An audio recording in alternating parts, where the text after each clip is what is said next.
Hey, what's up guys? Mike here. I'm back at the unfinished staircase. I'm gonna spruce this up soon, I promise, okay? But today, we're on a mission. We need to save my pond fish from the outside, from the elements, from the winter time coming. If you've been following for a while, or at least this last summer, you know that I set up a little mini pond outside on my back deck. But then I had to move to this place. So the pond also made the move. I didn't really show that part. I didn't turn it into a video just because there wasn't really enough footage for it, and I didn't think it was really anything special or worth sharing. But here's a little clip of what went down with that to get a little bit more perspective. Well, there goes the pond. And we have my favorite little plant here just sitting in the middle. Hopefully it stays intact, but check it out. Turns out the pond had a little crease in it here, buckled from all the weight, I guess. This was kind of the low point of the deck, I guess where most of the pressure was. And so I've kind of bent it back out a little bit. You can see here where just the spray paint is cracked, but there's no leak here. So hopefully we can keep it from leaking, but I don't know. I think this means that we need to set up a new pond at some point. Too bad it's so late in the season, but we just got to bag everything up. We got the fish over here somewhere. Everybody's in here, all the golden white clouds, and Chris is in there. Hopefully not going to eat any of those guys, but yeah. We've done a lot of work today, but we got more to do. So the pond ended up having a little buckle in it, and it's pretty much just donezo. It's set up outside. We're going to go take a look at it here in just a second, but it's, you know, it's not going to exist once we take the fish out. We're gonna start fresh this spring with an awesome new pond project I'm really excited for, but I don't want to give too many details away, okay? The fish that are out there right now, just in case you forgot, are the golden white cloud minnows and the Watkins goldfish. Okay, Chris, remember Big Chris? Yeah, he's still out there. So both of them can overwinter in our climate and can be just fine. Now, the problem with that is kind of a vague thing, overwinter, right? Like, that pond is gonna freeze, and even if those fish can survive a freeze, which I've heard that they can, I've never been through that experience, and honestly, I don't want to go through that experience of my fish potentially freezing over. If they live, that's fantastic, that's what we want, but if I can prevent them from going through that experience, I'm gonna do it. So we're gonna go out there, we're gonna inspect the situation, and then we're gonna get a game plan for saving our fish. Let's sneak over here. I don't want to scare Chris. Where's he at? He's usually hiding up here. So we can see right here. Let's try and get a focus. There are some white clouds in here. They skirted off. Let me zoom around here. See if we can find some. I don't know how many are left in here, but there's definitely a decent sized group of them.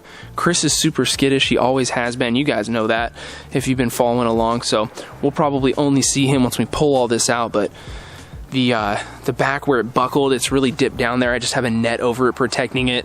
All the filter plants are dead, but the Liguigia still doing just fine. But this is not an ideal situation. It could freeze over easily, and I just don't want to go through that. There's Chris right there, you see him? There he is. What's up, Chris? He's gonna bolt as soon as we get in there. Sorry about that glare. Yeah, he's chilling right there. Okay, so we know he's good. And I bet you if we look over here, we'll see some minnows. Yep, there they are. Okay, so I'm gonna be pulling out a lot of this water hyacinth. I think it's pretty much toast. And then, yeah, okay, so things look good. Let's get a digital thermometer in here and see just how cold it is. 46, dude. Dang, that's chilly. We got to get these guys out of here. So here's the plan. It's not ideal, but it's going to be a heck of a lot better than keeping them out there in that freezing cold pond. So here's the old puffer mountain tank, the Jurassic puffer tank, whatever we were calling it back in the day. So it's a 30-gallon cube, and that's going to house Chris and the minnows, okay, for at least the time being. I mean, the minnows, I don't know, I might move them to another tank. I'm really trying to keep the tanks to a minimum over here. All of these, I'm trying to get phased out, get the fish out into the other tanks, but I mean, for the time being, they can chill in here, and maybe later on in the winter, we'll set them up like 140 breeder that'll live over here or something. We just got to get a start on it though. So I'm gonna go grab the hose, and hopefully we can fill that tank up and keep it like right at around 45 degrees. Super cold. Who knows what is coming out of the tap? Probably a little bit warmer than what the pond is, but you never know. Alright guys, check it out. So we have our tank here. It's not quite full, but let's get a little temperature reading here. Okay, what does that say? That says 56, whoops, 56 degrees. Can you see that? This is really hard to do.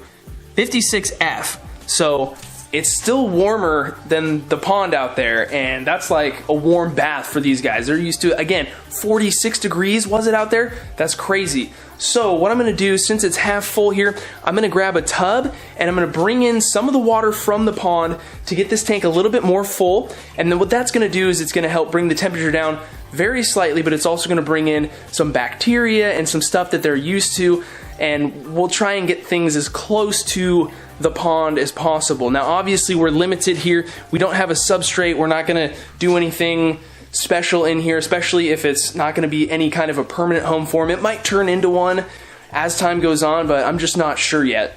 I'll probably also grab a little bit of plant life from the pond to make it even more similar to what they're used to.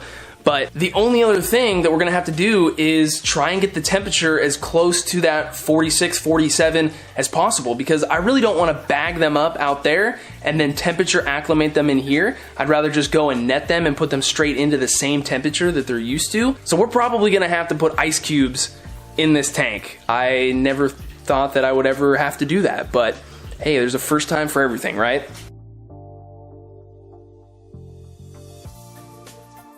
So here we go guys, the water is obviously crazy right now, but brought the planter in with our frog, and talk about bringing in bacteria. I mean, this thing is filled with lava rocks. Maybe all we do is grab a couple of air stones and put them underneath the basket, and that can act as our filter.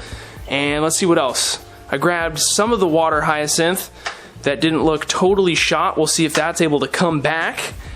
And I think it's gonna be enough room for everybody in here, at least for the time being. I would like to get Chris in a bigger tank, give him some more swimming room, but you know, we just gotta use what we have here. Anything is gonna be better than that pond. And I did see a minnow that somehow snuck in with me. I don't know where he's at. He's probably long gone now, hiding. There he is, lurking. Probably came in on the basket. Poor dude, but here, let's check it out. So from adding this stuff and adding a few gallons of water, it only brought the temperature down to 55, so I think it's time we go get some ice. Turns out we're gonna need way more ice. It's only down a couple of degrees, but who knows? We'll give it a little bit of time, but check it out. There's two of them. They made it in. But dude, like, these fish are really beautiful. You know, it was really hard to appreciate them from, you know, them being in the pond. You couldn't see them from this angle. These fish are beautiful. I mean, look at all the markings. It's too bad the water is super cloudy right now.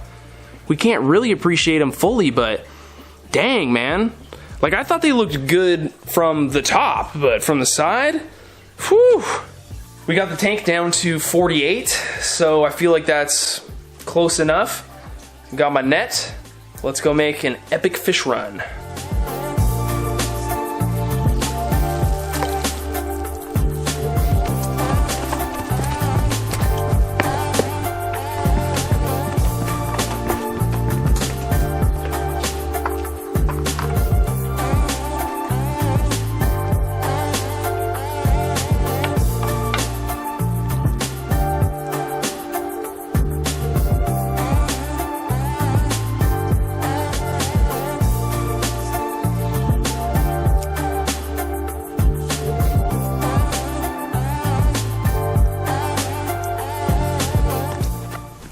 Alright guys, I think we got most of the minnows out of the pond. Take a look at them right there. Man, they look good. There might be some hiding down in the bottom, but I'll do, you know, a final sweep of it here in a second.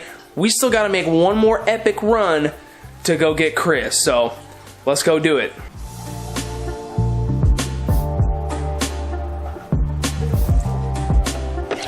Oh, got him.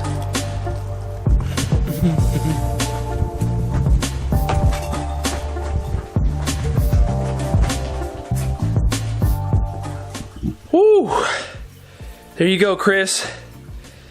Did I run fast enough for you? Look at this fish, man. I've never seen him.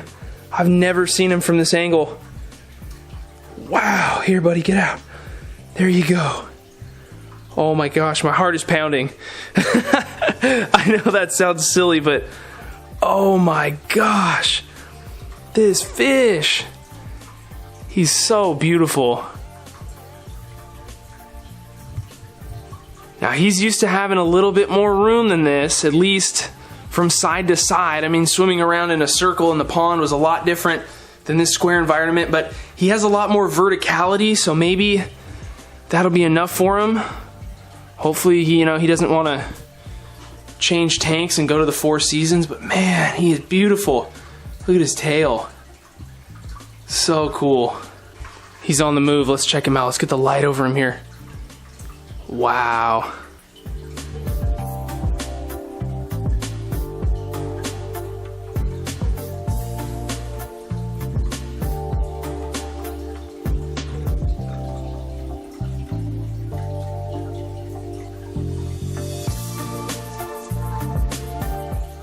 I decided to go with just an AquaClear HOB filter for this aquarium. It was one of the ones that was running over here on a side tank, an extra one, so this should be more than enough filtration for these guys. This way we don't have to mess around with putting air lines down here at the bottom of the basket like I mentioned earlier. We should be all good here.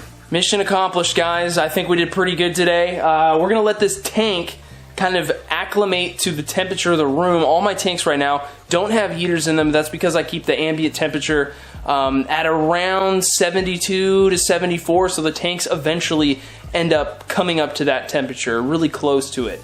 So, in theory, it'll probably take 2, 3, 4, I don't know how many days for this tank to just kind of naturally come up to that temperature, but that should be plenty long of an acclimation period for them temperature-wise. Anyway, guys, I think that's going to do it for today's video. I can tell that my LED fixture is telling me to wrap it up since it's going into its power down mode and flickering and looking horrible. So thanks so much for watching. Don't forget to subscribe if you're new to see what ends up happening to Chris and the minnows in this tank, as well as all the other tanks in the collection. Thanks again, guys, and we'll see you next time.